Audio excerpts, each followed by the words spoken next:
చాలా అద్భుతంగా ఉంది. వదిలేస్తే మొత్తం తినేస్తాను, నా సరదా తీరేంత వరకు కొంచెం ఇంకొక తిని వదులుతాను. కానీ చాలా బాగుంది. కానీ ఎంత తిక్కుగా ఉంది మీ ఇక్కడ. So nice.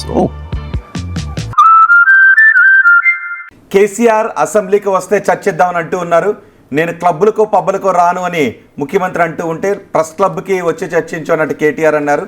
వస్తే అసెంబ్లీకి ఓకే, లేదంటే ఎర్రవెల్లి ఫామ్ హౌస్కి నేనే వస్తాను అని సీఎం రేవంత్ రెడ్డి అంటూ ఉన్నారు. దీనిపైన మనం మాట్లాడదాం. నాగేశ్వర్ గారు, చర్చలో కేసీఆర్ ఖచ్చితంగా ఉండాల్సిందేనా? అంటే మరి చర్చ ఎవరు పెట్టుకుంటారు? మీరు నేను పెట్టుకుంటావా చర్చలో? మరి ప్రతిపక్ష నేత అసెంబ్లీలో ఉండాలి అనడంలో తప్పేముంది? ప్రతిపక్ష నేత ఉండాలా అనే చర్చ ఎందుకు వస్తుంది? చర్చ అనేది అధికార ప్రతిపక్షాల మధ్యన అసెంబ్లీలో జరుగుతుంది. అధికార పక్షానికి ముఖ్యమంత్రి నాయకత్వం వహిస్తాడు, ప్రతిపక్షానికి లీడర్ ఆఫ్ ద అపోజిషన్ నాయకత్వం వహిస్తారు. ఒకవేళ KCR leader of the opposition కాక ఇంకెవరికైనా ఆ బాధ్యత అప్పచెప్తే that is a different case.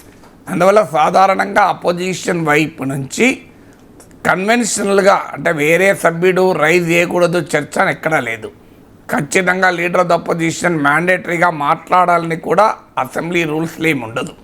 ఎందుకంటే రాజకీయ పార్టీకి అసెంబ్లీలో తమ తరఫున ఎవరు డిబేట్ ఇనిషియేట్ చేయాలి అనేది వాళ్ళ ప్రెరగేటివ్. అది ఎవరు డిసైడ్ చేయరు, ఆ పార్టీ నాయకుడే డిసైడ్ చేస్తారు. అంటే కేసీఆర్ స్వయానైనా డిబేట్ ఇనిషియేట్ చేయొచ్చు, తమ పార్టీ తరఫున ఇంకెవరినైనా చర్చను ఇనిషియేట్ చేయమని చెప్పవచ్చు. అసెంబ్లీ రూల్స్ అండ్ ప్రొసీజర్స్ ప్రకారం ఆ మ్యాండేట్ ఏమీ లేదు. కానీ సాధారణంగా లీడర్ ఆఫ్ ద అపోజిషన్ కీలకమైన చర్చల్లో లీడర్ ఆఫ్ ద అపోజిషన్ అనేది డిబేట్ మొదలు పెడతారు.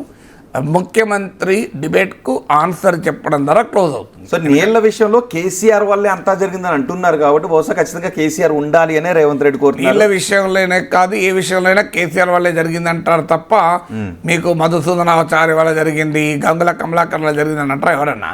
ఎందుకంటే చర్చ ఓట్లు వేసింది బీఆర్ఎస్కు కేసీఆర్ను చూసి. అందువల్ల కాంగ్రెస్ డిస్మాంటిల్ చేయదలుచుకున్నది కేసీఆర్ని చేస్తారు తప్ప వాళ్ళని చూసి వీళ్ళని చూసి జరిగిందని అన్నారు కదా. అందువల్ల అది పక్కబెట్టి నీళ్ళనే కాదు, నీళ్లు కావచ్చు, కొలువులు కావచ్చు, ఏ అంశమైనా కేసీఆర్ పైనే ఉంటుంది అటాక్ అని చెప్పి ప్రతిదానికి కేసీఆర్ వచ్చి కూర్చొని రిప్లైలు ఇచ్చుకుంటూ కూర్చోడు కదా. సో అందువల్ల జనరల్లీ ప్రెరగేటివ్ అది ఆ పార్టీ నాయకుంది. సో కేసీఆర్ తానైనా స్వయాన చర్చలో పాల్గొనొచ్చు, లేదా తమ తరఫున పార్టీ నుంచి ఎవరినైనా పాల్గొనమని అనొచ్చు. ఎందుకంటే సభలో ఉన్న ఆ పార్టీ నాయకునికి ఉండే ప్రెరగేటివ్ అది. నాది ముఖ్యమంత్రి డిమాండ్ చేయలేడు, స్పీకరు డిమాండ్ చేయలేరు.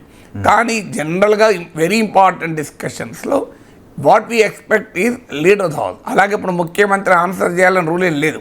ఇప్పుడు పార్లమెంట్లో ప్రధానమంత్రి ఏ డిబేట్కు ఆన్సర్ చేయడు.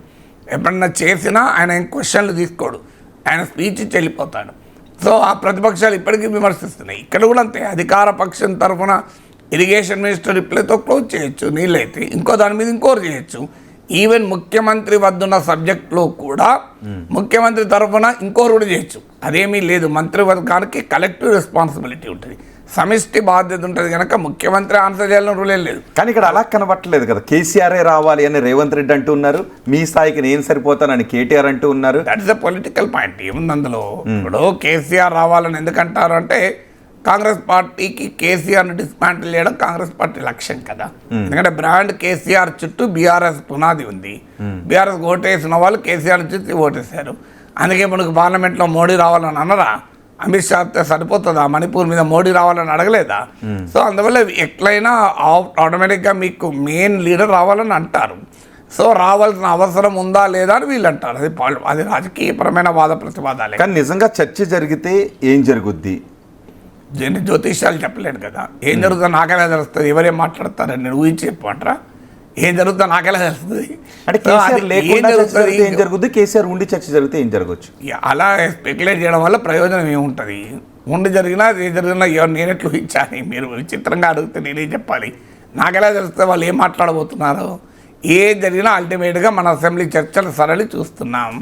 ఎవరినెవరు ఆరోపించుకుంటారు, విమర్శించుకుంటారు, మధ్యలో రణగొన ధ్వనులు, కొన్నిసార్లు ఏమైనా అయితే వాయిదాలు వేస్తారు, సస్పెన్షన్లు, సభ్యులు సస్పెండ్ చేయొచ్చు, వెళ్ళలోకి దూసుకెళ్తారు, అధికార పార్టీ వాళ్ళు అరుస్తారు, ప్రతిపక్ష పార్టీ వాళ్ళు అరుస్తారు, మీడియా లైవ్ టెలికాస్ట్ ఇచ్చి బ్రేకింగ్ న్యూస్లు ఇచ్చి ఆనందపడతాయి. జరిగేది ఇదే కదా, ఇంతకన్నా ఎక్కువ ఉంటుంది.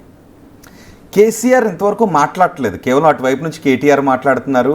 ఇటు రేవంత్ రెడ్డి మొన్న అవసరమైతే ఫామ్ హౌస్కైనా వస్తాను, మా మంత్రులు వస్తారు, ఒకవేళ కాదుకూడదు నన్ను రమ్మంటే నేను కూడా వస్తానని అన్నారు. సో ఇప్పుడు కేసీఆర్ మాట్లాడవలసిన అవసరం ఉందంటారా లేదంటారా? మాట్లాడాల్సిన అవసరం ఉందా లేదన్నది ప్రజల పార్టీ నిర్ణయం కదా. మీరు నేను ఎలా చెప్పగలుగుతారు ఎవరు మాట్లాడాలని? సాధారణంగా లీడర్ ఆఫ్ ద అపోజిషన్ మాట్లాడాలి, మాజీ ముఖ్యమంత్రి కనుక మాట్లాడాలి. మాట్లాడకపోతే ఏమైనా యావజ్జీవ ఖైదు శిక్ష చేస్తారా ఎవరన్నా? లేదా ఏమైనా నేను అసెంబ్లీని సస్పెండ్ చేస్తారా? దీస్ ఆర్ ఆల్ పొలిటికల్ ఆస్పెక్ట్సే తప్ప కాన్స్టిట్యూషనల్గా అసెంబ్లీ రూల్స్ అండ్ ప్రొసీజర్స్ ఎక్కడా ఉండదు కదా. కేసీఆర్ మాట్లాడాలి అని రూల్ ఏమి ఉండదు. జనరల్గా పొలిటికల్ డిబేట్లో అటు ముఖ్యమంత్రి ఇటు లీడర్ ఆఫ్ ద అపోజిషన్ల మధ్య నడుస్తుంది. అలా నేను ఇంతకుముందు చెప్పినా నడవాలని ఏమీ లేదు. అసెంబ్లీలో ద పార్టీ ప్రెరగేటివ్, పార్టీ ఎవరినైనా డిబేట్ పెట్టచ్చు. ఒక్కొక్క సబ్జెక్ట్ పైన పార్టీలో వర్క్ డివిజన్ ఉంటుంది. ఆ సబ్జెక్ట్లో వాళ్ళు ఎక్స్పర్ట్ అయితే వాళ్ళు మాట్లాడతారు. సో అందువల్ల ఇప్పుడు హరీష్ రావు ఆల్రెడీ ఇరిగేషన్ మినిస్టర్గా పనిచేశాడు. సో అందువల్ల మా పార్టీ తరఫున హరీష్ రావు మాట్లాడతారు. That is BRS choice. Congress cannot demand కేసీఆరే మాట్లాడాలి అని డిమాండ్ చేయడానికి ఏ రూల్స్ ఏ ప్రొసీజర్స్లో లేదు. పొలిటికల్ డిమాండ్ పెట్టవచ్చు, ఎందుకంటే అప్పుడు ముఖ్యమంత్రి చాలా కాలం పాటు ఆయనే ఇరిగేషన్ మినిస్టర్గా ఉన్నాడు కనుక. ఈవెన్ కాళేశ్వరం ప్రారంభించిన సమయంలో కూడా ఆయనే ఇరిగేషన్ మినిస్టర్. సో అందువల్ల ఆ డిమాండ్ పెట్టడంలో తప్పేమీ లేదు, పొలిటికల్ డిమాండ్. కానీ అది కంపల్షన్ అనేది రూల్స్ అండ్ ప్రొసీజర్స్లో లేదు. సో కేసీఆర్ మాట్లాడాలంటే పొలిటికల్గా ఇంత డిబేట్ నడుస్తున్నప్పుడు in the fitness of things KCR reply ఇస్తే కేసీఆర్ ప్రజెంట్ చేయగలిగితే ఆయనకు ఆ సామర్థ్యం ఉన్నవాడు, ఇరిగేషన్ పైన బ్రహ్మాండమైన అవగాహన ఉన్నవాడు కనుక ఆయన మాట్లాడాలని కోరుకుంటాడు. ఎందుకంటే కాంగ్రెస్ పార్టీలు ఏంటంటే సో కేసీఆర్తో మేము ఢీ కొనాలి అనేది రేవంత్ రెడ్డి లక్ష్యము. రేవంత్ రెడ్డికి చిక్కకూడదు అన్నది కేసీఆర్ లక్ష్యము. అందువల్ల ఈ డిమాండ్లు ప్రతి డిమాండ్ నడుస్తుంది. ఒకవేళ కేసీఆర్ రేవంత్ రెడ్డి డిబేట్లో ఉంటే కేసీఆర్ రేవంత్ రెడ్డికి చిక్కినట్టు అవుతుందంటారా? అంటే చిక్కినట్టు అని కాదు, నేను డిబేట్ లాంటి ఇద్దరు ఎవరికొరు ఫేస్ టు ఫేస్ అవుతారు కదా. కాకుండా చిక్కినట్టు కాకపోతే ఏమవుతారు నాకు చెప్పండి. చిక్కుడు అంటే చిక్కినట్లు అంటే అదేదో తప్పులో దొరకడం అని కాదు కదా. ఇద్దరి మధ్య డిబేట్ జరుగుతుందంటే వాళ్ళిద్దరి మధ్య జరుగుతున్నట్టు కదా. అసలు ఈ డిబేట్ ఎక్కడ జరగాలంటారు? అసెంబ్లీలో జరగాలనేమో వీళ్ళు అంటున్నారు, లేదు ప్రెస్ క్లబ్ కానీ మొన్న కేటీఆర్ వెళ్ళారు, ఫామ్ హౌస్కైనా వస్తాను అసెంబ్లీకైనా వస్తాను, కేసీఆర్ రావాలి అని రేవంత్ అంటున్నారు. ఫామ్ హౌస్లో జరగవు. ఎక్కడ ఫామ్ హౌస్కు రేవంత్ పోడు, కేసీఆర్ పెట్టాడు చర్చ. అది ఎందుకు టైం వేస్ట్ చర్చ మనం మాట్లాడుకోవడం వల్ల? ఫామ్ హౌస్లో చర్చ జరుగుతాయా, ఇళ్ళలో చర్చ జరుగుతాయా? ఏదో పొలిటికల్గా కామెంట్ చేస్తూ ఉంటారు. మన మీడియాకు అర్థం కావాల్సిందంటే పొలిటీషియన్లు తమ రాజకీయ ఎజెండాలో భాగంగా కొన్ని డిమాండ్లు పెడతారు. దానిపైన మనం ఏదో ఫిలాసఫికల్ చర్చ పెట్టుకోవడం ఉపయోగం లేదు. నేను ఫామ్ హౌస్కి సీఎం పోతాడా, కేసీఆర్ నమ్మంటాడా? అది అయ్యేది కాదు, పోయేది కాదు. ఇక డిబేట్ ఎక్కడ నడవాలని అంతలో నడవాలి. ప్రెస్ క్లబ్లో నడవాలి, టీవీ స్టూడియోలో నడవాలి, రోడ్డు మీద నడవాలి, రచ్చవన్లో నడవాలి, రెస్టారెంట్లో నడవాలి, టీ స్టాల్లో నడవాలి. డెమోక్రసీలో డిబేట్ ముఖ్యం కదా, పత్రికల్లో నడవాలి, అన్నిట్లో నడవాలి.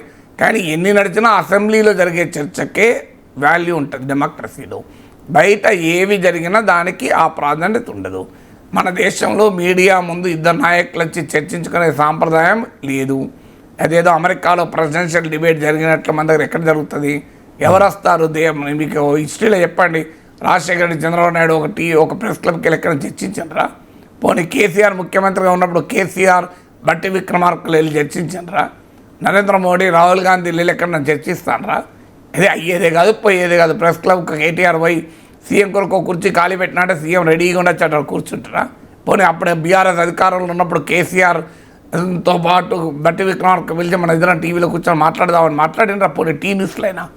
సో అది ఎక్కడైనా జరగదు. ప్రాక్టికల్గా పొలిటికల్గా ఒకరి మీద ఒకరు మాట్లాడుకుంటుంటారు. సో జరుగుతున్నదంతా పొలిటికల్ చర్చ, రచ్చ, అంతేనా? మరి ఇంకా వేరేది ఏముంటుంది? పొలిటికల్ కాకపోతే ఎకనామిక్ ఉంటుందా? అంటే కేసీఆర్ రాని చర్చ నిరర్ధకం అని కాంగ్రెస్ నేతలు అంటున్నారు. నిజంగా కేసీఆర్ రాని చర్చ నిరర్ధకం? అడిగిందే అడిగితే నేను ఇటు తిప్పి అడిగినా నేను ఒకటే ఆన్సర్ ఉంటుంది. సో అది మళ్ళీ నేను ఏం రిపీట్ చేయడం తప్ప ఏముండదు. మీరు ఇన్ని రకాల తిప్పి అడిగినా నా ఆన్సర్ ఒకటే ఉంటుంది. ఏముంటుంది అలా? సో అది పొలిటికల్ డిమాండ్ నిరర్థకం అని కేసీఆర్ వస్తే మంచిగా ఉంటుంది, రావాలని అయితే ఫోర్స్ చేయలేరు. అదే నా ఆన్సర్.